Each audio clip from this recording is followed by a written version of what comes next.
सोमवार के दिन तू मेरे मंदिर के दरवाजे पर चौखट पर बैठ जाना, और दूसरा प्रतिदिन शाम के समय पर तू बेलपत्री के पेड़ के नीचे बैठ जाना। जो तेरी बेल वृक्ष के नीचे सेवा करने आए, जो शंकर जी के मंदिर में सोमवार को जल चढ़ाने आए, उसका जो पात्र जल चढ़ाकर जब वो घर लेकर जाए, उसके पीछे पीछे, पात्र के पीछे पीछे तू जाना और उसके घर में लक्ष्मी का भंडार भरकर आए। लक्ष्मी बेलपत्र के वृक्ष के नीचे तू विराजमान हो जा। उस बेलपत्र के वृक्ष के नीचे जो बुआरी लगाए, सेवा करे, चाकरी करे, एक बेटी को जैसे बड़ा करते हैं वैसे बेलपत्री के वृक्ष को जो बड़ा करे, बेलपत्री के वृक्ष का जो पालन करे, पोषण करे, उसकी संभाल करे, उस बेलपत्री के वृक्ष को जैसे जैसे वो उन्नति करे, वैसे वैसे उसके घर में समृद्धि बढ़ते जाए। उस जिसका खुद का मकान नहीं हो, खुद का मकान नहीं हो, किराए के मकान में रहते रहते जिंदगी बीत रही हो, खुद का नहीं, और बहुत दुख का जीवन चल रहा हो, बहुत कष्ट का जीवन, बहुत अपना खुद का कोई मकान नहीं, मान लो प्लाट है पर मकान बन नहीं रहा, या कोई प्रॉपर्टी अपनी नहीं बन रही, तो हम इस व्यासपीठ से कहना चाहेंगे कि एक प्रयोग अवश्य करिएगा, एक प्रयोग अवश्य अपने आसपास के 5-6 बेलपत्र के वृक्ष देख लीजिए। अपने आसपास के नजदीक के 5-6 बेलपत्र के बड़े बड़े वृक्ष देख लो, या छोटे वृक्ष देख लो। उन 5-6 वृक्ष को धीरे धीरे उनकी सेवा करना प्रारंभ करो, उन वृक्षों को बड़ा करना प्रारंभ करो, उन वृक्ष के नीचे सफाई करना प्रारंभ करो, उन वृक्ष को जल देना प्रारंभ करो, उन वृक्ष को आप खाद देना प्रारंभ करो, उन वृक्ष की सेवा संभाल करना प्रारंभ कर दो, उस वृक्ष के नीचे बुआरी काटना प्रारंभ कर दो, झाड़ू लगाना प्रारंभ कर दो, उस वृक्ष के नीचे सफाई करना प्रारंभ कर दो। उस बेलपत्री के 5-6-7 वृक्ष को आप गोद ले लो। गोद लेना मतलब मैं इसकी सेवा करूंगा, मैं इसमें जल दूंगा, मैं इसके खाद दूंगा, मैं इसकी सेवा करूंगा, कुछ मत करो, बस केवल इस शरीर से उस बेलपत्र के वृक्ष की सेवा करना रोज प्रारंभ कर दो। 6 महीना इंतजार करना और 6 महीना लगातार सेवा करना, 7वां महीना आपका और हमारा, और बताना कि भोलेनाथ ने प्रॉपर्टी दिलाई कि नहीं दिलाई और आगे बढ़ा है।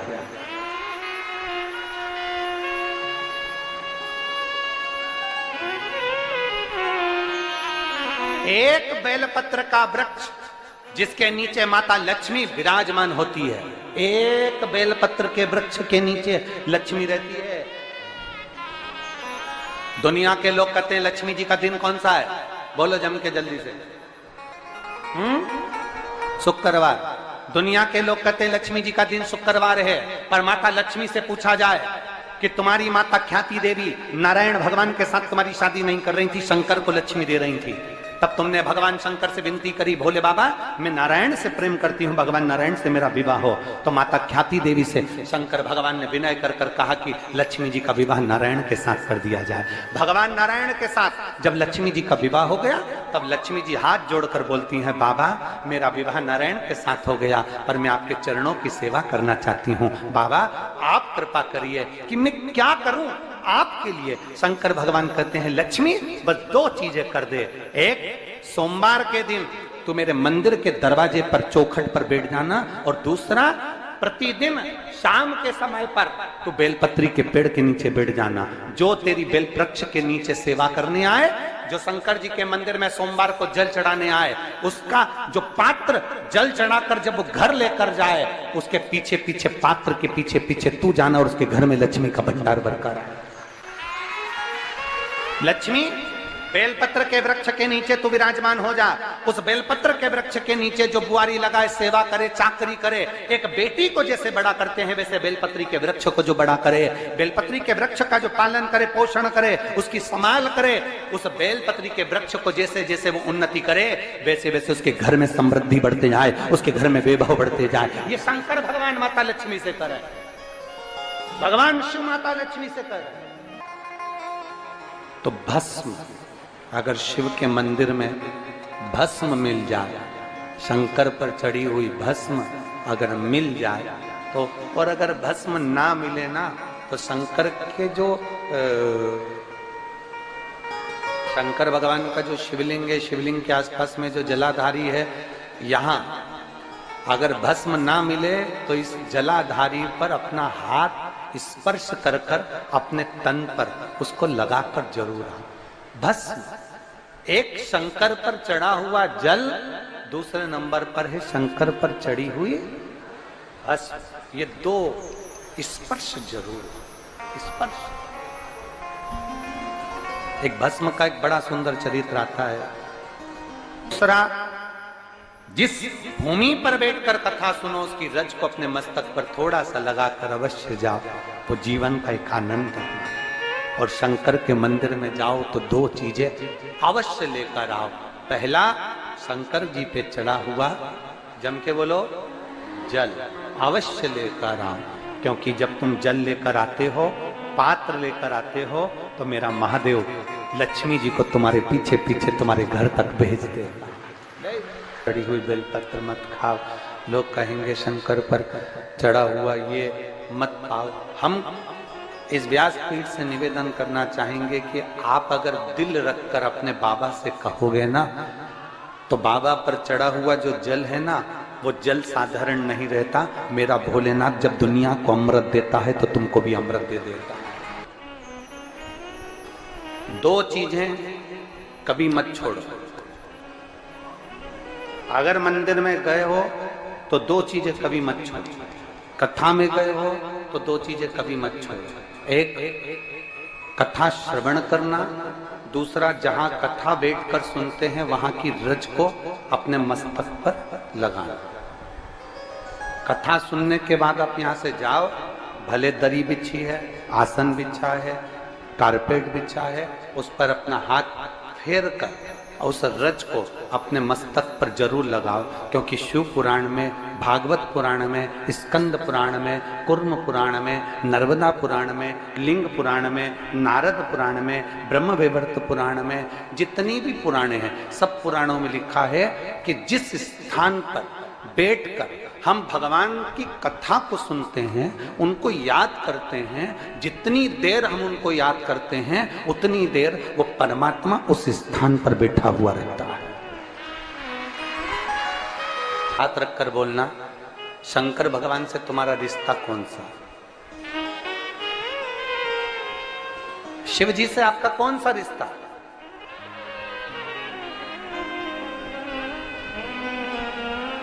शंकर भगवान को आप क्या मानते हो? हमने आपको एक संबंध बताया था कि सीहोर कुबेरेश्वर धाम आपका मायका है, तो हम आपके भाई हैं, तो शंकर भगवान आपके पिता हैं, आपके बाप हैं, आपका बाबा है, आपका दादा है।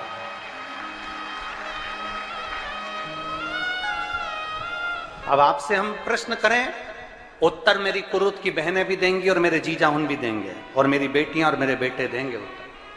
आपसे प्रश्न करें, अगर बेटी को दुख होगा तो क्या वो अपने बाप से नहीं कहेगी? बोलो तो जम के। बेटी को तकलीफ है वो अपने बाप से ना कहेगी।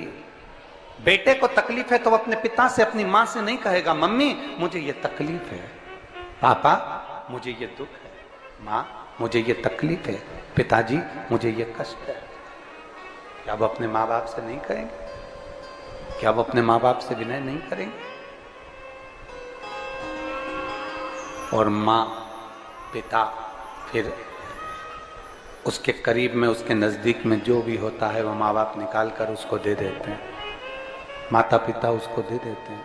माता लोग कहते हैं कि शंकर जी पे चढ़ा हुआ जल मत पियो, लोग कह देते हैं शंकर जी पे चढ़ी हुई बेलपत्र मत खाओ। कोई इस बहन से पूछे, सुनीता सोनी से, कि शंकर पर चढ़े हुए जल से उसकी गांठ जो डबल से उसके शरीर में आ गई थी वो समाप्त हो गई, तो जरा विश्वास करिएगा कि एक बेटी अपने माँ बाप से ही तो कहेगी, और बाप के पास में जो होगा वही तो अपनी बेटी को देगा दुख को मिटाने के लिए।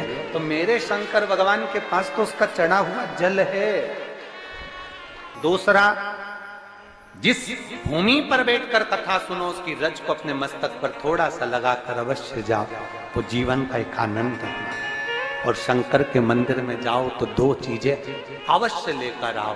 पहला, शंकर जी पे चढ़ा हुआ जम के बोलो, जल अवश्य लेकर आओ, क्योंकि जब तुम जल लेकर आते हो, पात्र लेकर आते हो, तो मेरा महादेव लक्ष्मी जी को तुम्हारे पीछे पीछे तुम्हारे घर तक भेज देगा। दो चीजें लेकर अवश्य आओ, और शिव पुराण में जाओ तो दो चीजें लेकर अवश्य जाओ। पहले नंबर पर शंकर की कथा और अपने अंदर विश्वास कि मेरे महादेव की मैंने कथा सुनी है, अब मैं भटकूंगी नहीं। सारी दुनिया में मैंने ठोकर खा ली, अब कहीं ठोकर नहीं खाऊंगी, अब तो दरवाजे पर महादेव के जाऊंगी, बाकी के कह। दूसरा, कथा में बैठी हूं बाबा के इस रज को, ये रज नहीं है, ये धूल नहीं है, ये मेरे बाबा के कैलाश 12 ज्योतिर्लिंग का चंदन है, इसको मस्तक चढ़ाऊंगे अपने हृदय से। लाते हो आप लोग? हाथ उठाओ जरा, रख लो, बहुत बढ़िया, प्रणाम आपको सभी को, नमन। 2 बूंद जल लेकर आओ, बदला नहीं पियो तो उस जल को अपने घर में छींट दो।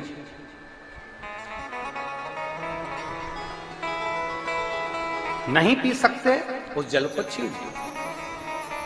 सारे घर के लोग नहीं पी रहे, उस जल को मटके में डाल दो, हंडे में डाल दो। 2 बूंद जल हंडे में डाला, सब पी गई। आपको अलग अलग किसी को देने की जरूरत नहीं पड़ी, किसी को नहीं। हंडे में डाल दो, मटके में डाल दो, सब उस पानी को पीना प्रारंभ करो।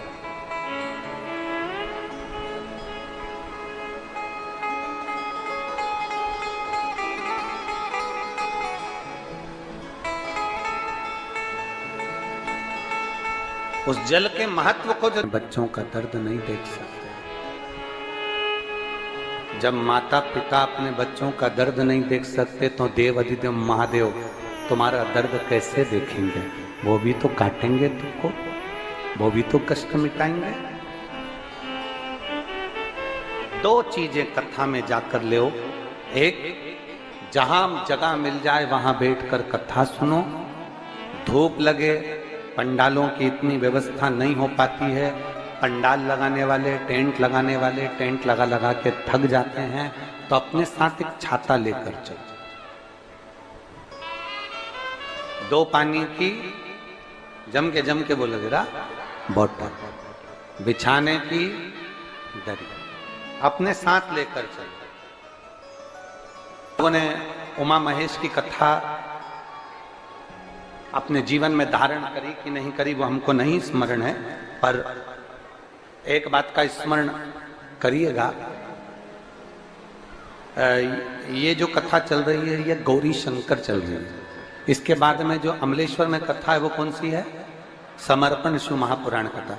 उस समर्पण शिव महापुराण की कथा जब 2 तारीख को विराम हो जाएगी, तब उसके बाद में जो कथा 6 जून को प्रारंभ होगी सोलापुर महाराष्ट्र में, उस कथा का नाम रहेगा उमा महेश शिव महापुराण की कथा। उसको जरूर सुनो। सोलापुर में जो 6 जून से कथा होगी उसका नाम उमा महेश शिव महापुराण, उसको सुनना, श्रवण करना, उसको धारण करना है। उसमें इतने प्रश्न माता उमा ने भगवान महेश से करे हैं, और महेश भगवान शंकर उसका हर प्रश्न का उत्तर दे रहा है। भगवान महेश भगवान शंकर हर प्रश्न का।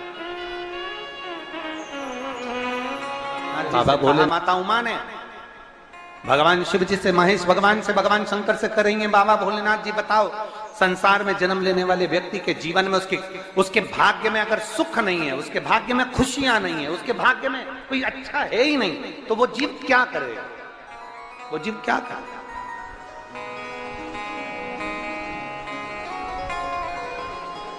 भगवान शंकर कह रहे हैं, पार्वती, संसार में जन्म लेने वाला मनुष्य अगर उसके भाग्य में सुख नहीं, उसके भाग्य में अगर खुशियां नहीं है, उसके भाग्य में अगर सुख नहीं है, उसके भाग्य में अगर अच्छा नहीं है, पत्रिका दिखा ली सुख नहीं है, कार्य कर कर देख लिया सुख नहीं है, तकलीफ उसकी जिंदगी में चल ही चल रही है, तो भगवान शंकर कहते हैं, भगवान महेश कहते हैं, उमा, उस मनुष्य को दूसरे का अच्छा करना प्रारंभ कर देना चाहिए, तो उसकी अच्छाई अपने आप सामने आना प्रारंभ